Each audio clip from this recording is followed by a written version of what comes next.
Ito po yung latest na update natin dito sa right of way ng NCR. Pinagpuputol na po yung mga ano dito, no? Mga niyog. Ayan, no? Ang dami na itong mga niyog na to hanggang dun sa unahan, no?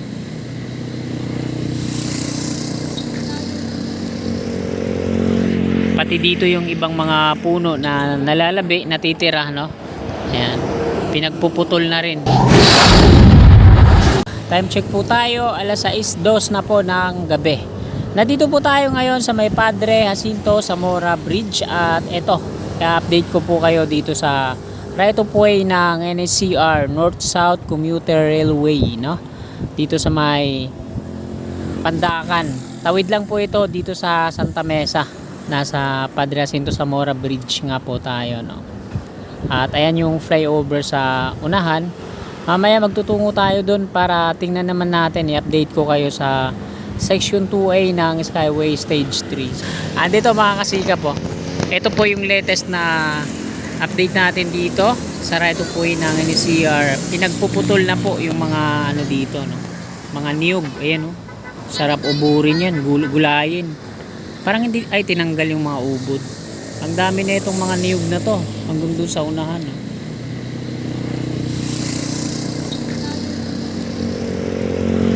Pati dito yung ibang mga puno na nalalabi, natitira, no?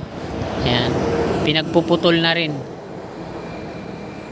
Santa Mesa na yan dun sa tawid. Ito yung tulay na magiging balance cantilever construction. Dito yung Pier 142. Bali dalawang pier na lang yung gagamitin dyan, no? Magiging open yung ilalim niya, yung gitna. Bali meron siya ngayong 4 na pier column dyan sa tulay. Tatanggalin yung dalawa. Tapos yung magiging pier column na lang, Pier 141 dun sa dulo, tapos dito sa may tawid, Pier 142 naman, no? Ayan, no, napakaaliwalas na dito. So malayo naman siya dito sa tower ng NGCP. Ayan. Ayan, nasa labas yung tower ng NGCP. Ay, ito yung bakod, oh. Yung mga fencing niya. Mayroon pang mga ano dito, no? Ayan, dami, oh. Pinaka stand para sa bakod. Dami, oh.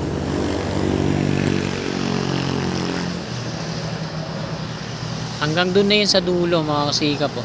Pinagpuputol na yung mga puno. Kaya pala nung nakaraan may ano dito, heavy equipment.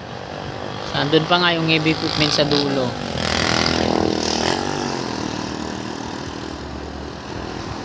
Kahit saan talaga, no? Dito sa Metro Manila, na may mga basura talaga, no? Ayan, no? May mga nagbahay kasi dito sa gilid, eh. Gumawa ng kubo-kubo, eh. May mga unan pa nga, no? Panang inabandunan na. Ayan. So hindi na tayo magtutungo dun sa may mismong tulay. Pakita ko na lang sa inyo kung gaano nakaliwalas dito. Yung mga pier column ng section 2A, hula ko dito ay talagang dito sa gilid ng tulay. Ayan yung mga ano nyo, yung mga markings nya, 64-C1 hanggang dun. So ayan po yung mga ano markings para sa section 2A. Kasi yung markings ng NCR dito lang, dalawa lang, Pier 141 nakalagay dyan, 9 meters patungo dito sa kaliwa. At ayan mga kasikap, nakuna na po natin dito ng update. Dadako na tayo dito sa Skyway Stage 3 Section 2A, dun mismo sa may dugtungan nya, no? So, tara, let's go.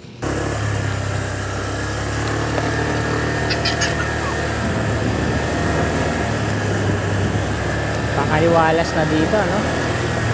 Ina-imagine ko na yung mga tataas na pier column dito sa mismo sa kinalalagyan natin, kasi itong flyover na to ay madidemolish to para sa NSCR.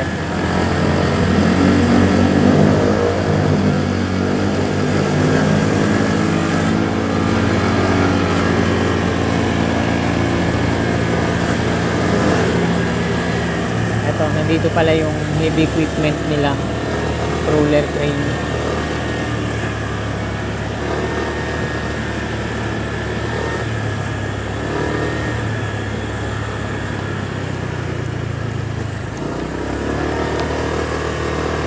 dito sa may Biata Pandakan Station ng PNR. Dito pa yung mga ibang puno, hindi pa lahat na puputol.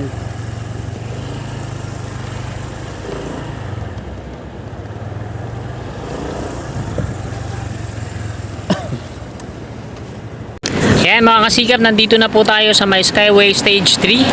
At ito po yung kung saan i-connect yung Section 2A dito sa bakante na to. Sa taas, southbound, at dito sa baba yung northbound. Sa northbound, ang sasalo sa kanya na pier, yan, yung mababa na yan. So magkakaroon siya ng sarili niyang pierhead. Yan, dyan. Tapos yung sa southbound naman, dito sa taas, ang sasalo sa kanya, ito, yung mataas na to. So magkakaroon din siya ng sarili niyang pierhead. Ang double decker dito, ito, yung pangalawa. So, ayan yung platform sa baba, yung unang beam. Tapos gagawa ulit sila ng pangalawang beam dito sa taas. So imagine niyo na lang yung mangyayari diyan mga kasikap. Tapos doon naman sa pangatlong magkaparehas, so magkaiba din ano. Ito yung mababa, northbound po yan. At yung southbound, ayun, yung mataas na yun. Magkakaroon din ng tigi-tigisang pierhead. Dito naman sa ikaapat na magka-partner, yan, mababa din dito sa unahan, mataas dun sa kabila. Tapos pasalisin na yan patungo dito sa highway pabalik. So ang purpose siguro nito kaya pasalisi pabalik sa highway para maiwasan yung kabahayan na to, no? Para hindi gaano marami yung bayarin sa right of way. So dako naman tayo dito sa kabila. It's sa may PNR, Biata Pandakan Station, na kung saan didiretso yung NCR mula dun sa naputol na puno. So ito na mga kasikap, yung nakuna natin na nauna doon, yung maraming mga naputol na puno sa may tulay, dito ang hilera niyan. Andyan yung crawler crane naka-standby, tapos binakuran nila dyan. Tapos dito naman yung Pandakan Station ng PNR dati. So naalala ko pa yung dati akong sumasakay dito, no? May ilaw dyan. So ayan, marami pa namang mga puno dito na hindi pa napuputol, no? Baka inuna lang nila doon sa unahan. To marami pa yan, no? So ayan, matapos na natin kunan dito, dako naman tayo doon sa unahan.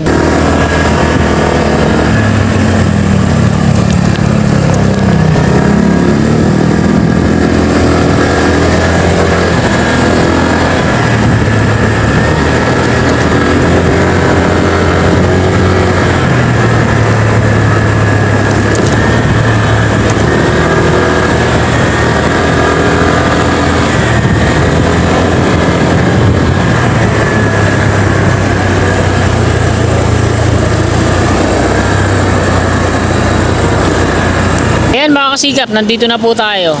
Kita naman natin kaagad yung kung gaano nakalawak yung natambakan nila dyan. Ayan, oh. Dami na, mga bago lang to, oh.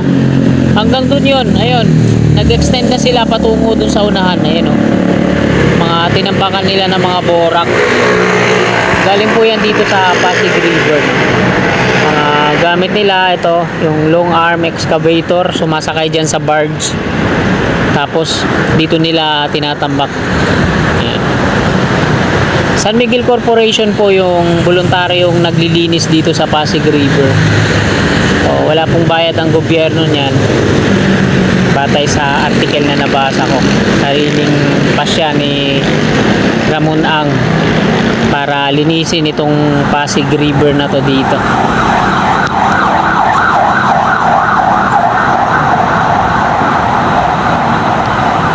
Ayan mga kasikap, hanggang dito na lang po itong video na to. Maraming salamat po sa patuloy niyong suporta sa aking munting YouTube channel. At sana bago nyo lisanin itong video na to, baka pwede naman po akong maglambing muli. Sana pa-like naman mga kasikap. At sa mga willing na sumuporta, yan, hindi labag sa kalooban ninyo ay pa-subscribe na rin po. Maraming salamat, magandang gabi po. God bless po sa ating lahat.